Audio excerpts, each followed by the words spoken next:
Welcome to Fred Achando Analysis, ladies and gentlemen. The political temperatures are getting higher by the day. You would think that Kenya is headed for an election next week. Raila Odinga has pushed Ruto to the wall, and Ruto is trying to repulse and hit back. Raila has insisted that he won the August elections by 8 million votes against Ruto's 5.9 million votes. And Ruto seems to be getting into Raila's trap every day, because Raila has forced William Ruto to start campaigns because he wants to defend his victory. It seems William Ruto is suffering from legitimacy issues, so he's trying very much to show Kenyans that he won the August elections fair and square. On 29th of January, when everyone was asking Raila Odinga why he was conducting the anti-Ruto rallies, something happened there. Raila invited the United Nations and the Commonwealth to send their representatives to come and open and audit the August poll servers to show Kenyans that he actually won the elections. Kwanza tunataka Commonwealth Secretariat na United Nations itume inspectors hapa Kenya. Sio Bwana Ruto, tumeelewana vizuri? Within the next 2 weeks, la sivyo Wakenya watachukua hatua yao wenyewe. Wakenya kuungana pamoja kufanya peaceful demonstration, peaceful protest mpaka haki ifanyike. There can be no peace without electoral justice. Ujue, tusipofuatilia kura ya baba, maisha yako ndio itaendelea kuzoroteka. Vita ni ya mwananchi, na wale wanyakuzi wamenyakua kura za wananchi na kutumia vibaya. Majority wanne walisema baba ameshinda, ni watatu walisema ni Ruto. Tuko pamoja? Munakubali baba ndio alishinda hiyo kura? Now those announcements were really very critical, because all experts were waiting to see whether the United Nations and the Commonwealth would come, and if they would not, how would they respond to Raila's demands. Many experts thought that Raila Odinga was taking the war to their doorstep, because it was very funny that the same people that Raila had claimed robbed his victory are the same people. It is like he was now taking this challenge to come back and open the server. Raila said there that after 2 weeks elapse, if the Commonwealth and the UN shall not come, then his supporters will take the law into their hands. So ladies and gentlemen, as we speak now, we are past the 2 weeks, because this happened on 29th. Today is 20th. So the 14 days have elapsed. There were several questions that were being asked after Raila made these announcements. One of them was, as the new fraternity is full of brainy lawyers, people like Martha Karua is a lawyer, Kalonzo is a lawyer, James Orengo, Otiende Amolo, several of them, even Wajackoya himself, who has joined them, is a lawyer. So the question that was being asked is this: apart from the pronouncements that were given at Jacaranda, had they written any formal letter, any official letter to the UN body inviting them to come? Because we never saw them confirming that there was any letter to that effect. And if there was any letter, was there any reply? What has the United Nations said, and what has the Commonwealth replied? So these are questions that Kenyans are still asking. Be that as it may, ladies and gentlemen, there are several things that have happened since Raila made the threats. But one thing that is very clear is that Raila has defied the international community.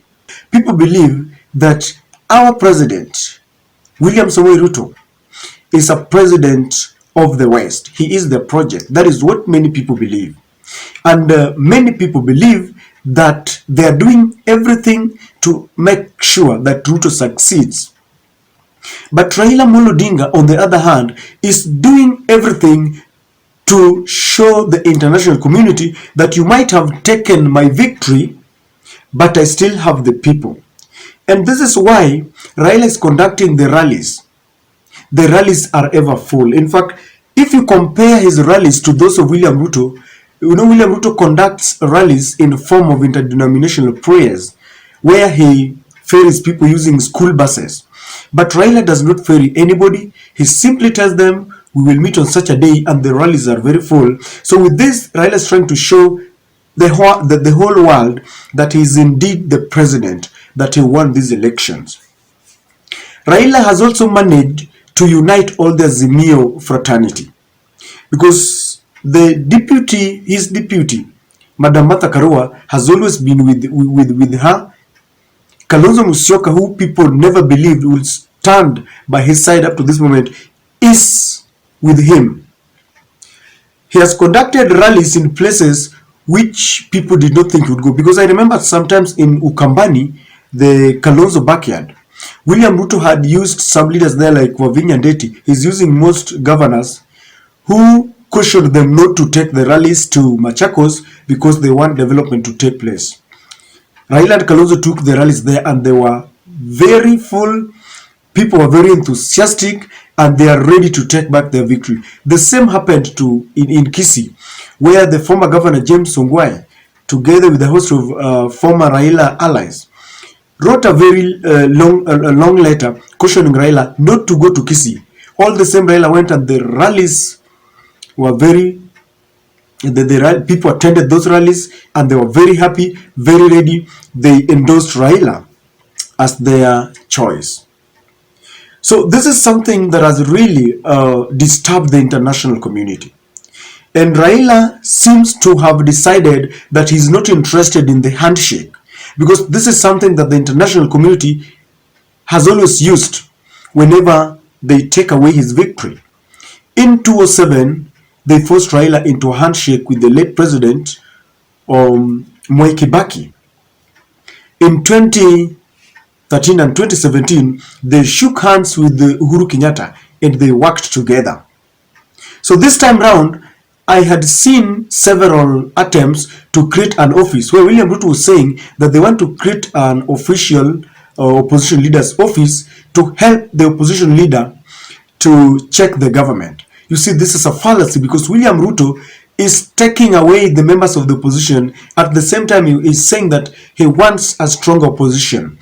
So after Raila defied this, the other thing that he did was that I always saw the international community, the West, inviting him in his capacity as the African Union High Representative of Infrastructure. Whenever there is a significant event taking place in Kenya, they would invite Raila. Like what happened in Jacaranda when he wanted to hold a parallel Jamhuri rally, because he wanted to talk to his people and remind them that there are several things that he promised they cannot get them because his victory was stolen. They invited him. But Raila seems to have defied them, because I've never seen them inviting him anymore. In fact, Raila came back from South Africa and he went to Kamkunji grounds. And those he has set the ground running, meeting his people and reminding them that William Ruto is a failure. William Ruto promised several things. At the center of it was to bring down the cost of living. But the cost of living is soaring higher and higher beyond the reach of the common man. So this is really shaking President William Ruto. Already, William Ruto is also grappling with insecurity. He took the military there without involving the parliament. Parliament never gave its approval, and Raila is already criticizing this. So William Ruto is a man at crossroads. But then the begging question is this. Raila said that after the 2 weeks, Kenyans will take law into their hands. And I was just trying to scrutinize what exactly is happening. Even though Raila has not revisited the story of the invitation to the Commonwealth and the United Nations, there are several things that are happening that seems to indicate that Raila is charging his troop to take matters into their hands. Since he made those threats, one thing has happened. He has formed the Jeshi la Baba, a group of young men who are donning the military fatigue. And this has pitted them against the Ministry of the Interior, Mr. Kithure Kindiki, who banned those clothes and said that whenever you will be found wearing those clothes, then you'll be arrested. And I was asking one question, that if Raila Odinga and Martha Karua and people like James Orengo and Eugene Wamalwa Wajakoya decide finally to put on the military fatigue, what will they do? Because they are saying that they will arrest anyone who wears them. And this was also another bait to invite William Ruto to get into his trap, because Raila wants economic sabotage. The moment you start the running battle with the common wananchi, shops will not be opened and there will be a reduction in tax collection. Raila has the people and he knows exactly how to use them. And he knows very well that William Ruto will finally bow down if William is not careful. So he has formed the Jeshi la Baba, and it is becoming a threat, because whenever Raila wants to go somewhere, the Jeshi la Baba seems to have taken charge.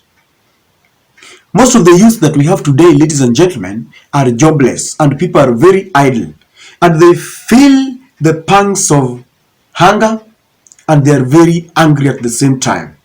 Even the parents can't take their children to school because the cost of education is very high. The former president Uhuru Kenyatta had placed some subsidies that were all abandoned by President William Ruto. The other thing that Raila Odinga has done ever since he invited the United Nations and the Commonwealth is that he is now taking his rallies to the CBD, the capital city's CBD. This is very inviting and very significant, because now when he takes the rallies to the CBD, he announced the other day that they are going to conduct prayers in front of the anniversary towers, the tower that hosts the IEBC offices. This is not just a prayer. He's inviting, he wants to see how William Ruto will react. Knowing William Ruto, William Ruto is easily triggered. He will charge the police against the Azimio. And you know what that means? The running battle will start. If these running battles start, ladies and gentlemen, I can assure you that it's not going to be very easy with Raila Odinga, because wherever he goes, people seems to have bought wherever he goes, his supporters seems to be regrouping, and they're sympathizing with him that his votes were stolen, and they are ready to take it back. They are announcing that they are just preaching one thing, that this time around they are not going to allow President William Ruto to take away their victory. How he is going to achieve this, I must confess that I don't know, but people think that the reason why he's visiting all the areas, he wants to collect the opinion, so that by the time they hold a mega rally after visiting all the 47 counties, they might decide what they want to do. It could be an economic sabotage, it could be an 8 million march to State House. It is very possible, because it has happened in the other nations. One thing Raila knows is that once he pushes the international community to a corner, once he pushes William Ruto to a corner, the international community will come here when they are running battles. Because whenever there is chaos and the situation comes and becomes unmanageable, even their businesses cannot thrive.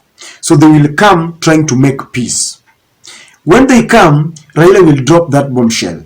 He will say that I want you to open the server if you want us to have peace, because Raila seems to have decided that there is only one message that they are preaching: open the server so that we can know who won. I had expressed my fears that since the international community were at the center of all this mess, they can decide to get into the server, interfere with the results, to make it look like the William Ruto, a replica of William Ruto's victory, so that by the time they open this server, they shall have done whatever they want, and the result will reflect those of William Samoei Ruto. So, ladies and gentlemen, within the 2 weeks, I have seen Raila doing things that to me are tantamount to the effect that he wants wananchi to take matters into their own hands and pick their victory. I don't know what you think, but from where I sit, things are getting thicker. They are not very easy. No wonder Mutahi Ngunyi is asking whether this is going to be very possible, because Mutahi Ngunyi, in a tweet that has gone viral, is saying that the Raila Odinga that we knew is back, the Simba, the lion. And he goes on to say that, and he has nothing to lose except his chains. And Mutahi Ngunyi says that there is a groundswell. Wherever he goes, the people continue to accept him.